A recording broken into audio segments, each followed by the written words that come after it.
Assalamualaikum warahmatullahi wabarakatuh. Selamat datang pemirsa di channel yang paling bermanfaat di atas muka bumi ini. Pada kali ini saya akan melihat bagaimana sebenarnya reaction ya. Konsep videonya adalah reaction tentang lagu Ice Cream ya, dinyanyikan oleh Blackpink dan Selena Gomez. Nah, di sini ada beberapa catatan para pemirsa semua yang memang benar-benar harus didudukkan pada posisinya yang benar. Ya. Yang pertama, kalau kita lihat video klipnya, wow, wow, wow, wow, wow, wow, wow, wow, wow, wow.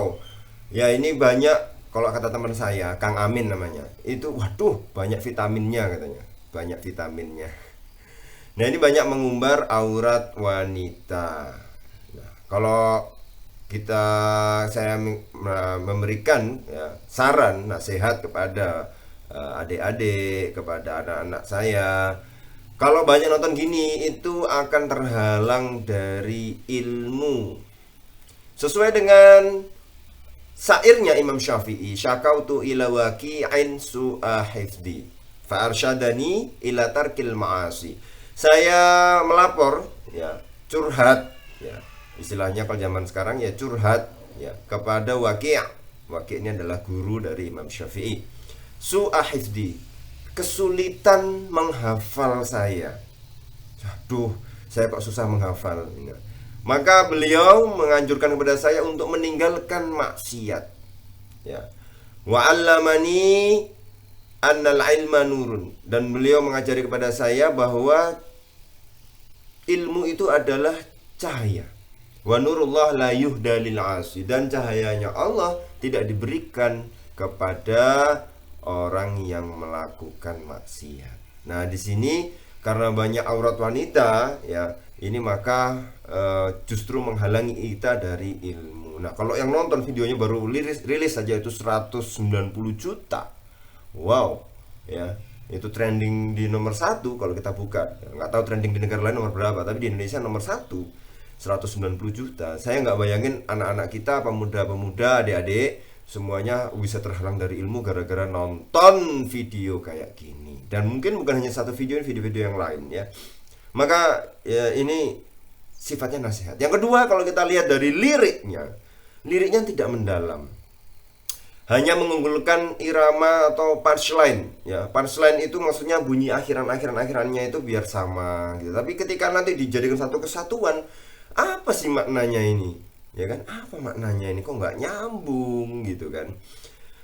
Jadi lebih mengedepankan bunyi irama yang sama dalam puisi akhirannya itu hurufnya dipilih sama. Nah, ada satu bagian penting yang menurut saya ini harus dibenarkan, didudukkan secara posisinya. Be a like part like Moses ya. Jadikanlah bagian dari Moses. Moses itu bahasa Inggris, dalam bahasa Arab ya, itu Musa ya, Nabi Musa alaihissalam.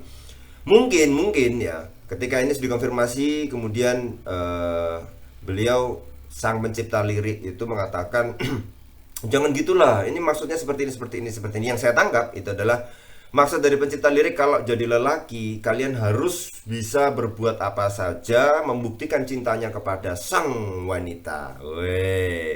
Nah, dia memisalkan dengan Moses atau Nabi Musa alaihissalam, yang mana jadilah bagian dari Musa, artinya kalau bisa belahlah laut merah untuk membuktikan cintamu kepada wanita. Pertanyaannya di sini adalah, bisakah kita ini manusia biasa yang bukan nabi, karena kenabian sudah tidak ada lagi, itu kemudian melakukan perbuatan-perbuatan seperti mukjizat yang dilakukan oleh nabi? Tidak bisa. Kenapa? Karena kenabian itu diraih ya, bukan bisa diraih gitu ya. Karena kenabian itu bukan diraih dan didapat karena usaha kita. Kita berusaha zikiran, wiritan, belajar banyak ilmu terus jadi nabi. Tidak bisa. Karena kenabian itu adalah murni kehendak Allah ya. Tidak bisa kita pilih, wah aku pengen jadi nabi, itu tidak bisa kita pilih. Nah, ya sebenarnya saran saya sih, kalau untuk pencipta atau seniman kreator gitu ya, carilah diksi pilihan lain selain Moses lah, karena ini bisa salah paham anak-anak sekarang ya, bisa salah paham. Maka anak-anak sekarang juga harus kritis gitu. Kenapa kok Moses gitu? Kenapa Nabi Musa alaihissalam? Ya, itu membelah laut merah misalnya untuk membuktikan cinta. Memang kita bisa membelah laut merah gitu kan? Nggak bisa. Itu mukjizat. Mukjizat itu hanya sesuai dengan izin Allah. Banyak mukjizat yang dilakukan oleh para nabi dan para rasul, dan itu tidak bisa kita lakukan.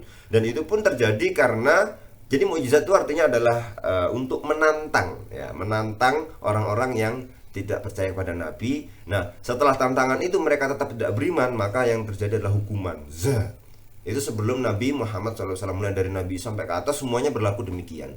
Jadi ada suatu peristiwa yang di luar nalar, di luar logika, di luar kebiasaan, ya, ya, yang itu kemudian, kok bisa kayak gitu ya? Ya. Beriman nggak? Kalau beriman, oke. Kalau nggak beriman, ya nggak beriman dimusnahkan karena sudah ditunjukkan mukjizat. Ya, itu ya. Oke. Nah, jadi kita bahas bahwa kesenian lagu dalam Islam itu bisa diterima jika berisi substansi dari Islam itu sendiri. Karena lagu itu adalah doa. Nah, ada perkataan yang al-kalamu nisfud doa.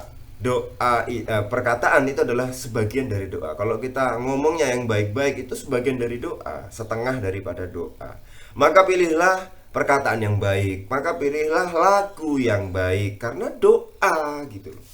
Nah, kalau kemudian secara liriknya tak lihat ini dalam lagu ini itu tidak apa ya, kedalaman doanya apa, maknanya apa, baiknya apa, cuma menceritakan yang itu sebenarnya lebih diutamakan ujung-ujungnya itu supaya sama gitu aja.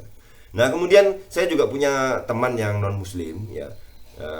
Dia berkata seperti ini, kami pun menyanyikan lagu tidak sembarangan karena kami pilih lagu yang liriknya baik karena kami yakin bahwa lagu ya itu adalah doa.